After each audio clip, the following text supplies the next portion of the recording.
নমস্কার। আরেকটা ছোট্ট টিপস দিই, যেটা উপরের স্বর নিচের স্বরের যে আওয়াজের পার্থক্য হয়ে যায় সেটাকে কন্ট্রোল করতে হবে। মানে যদি আমি এখানে সা বলি, সা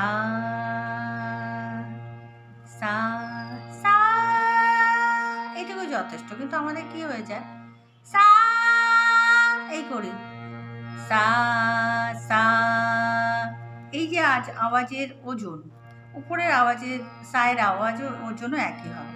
সা সা সা, এটা একটা খুব সুন্দর পাল্টা আছে।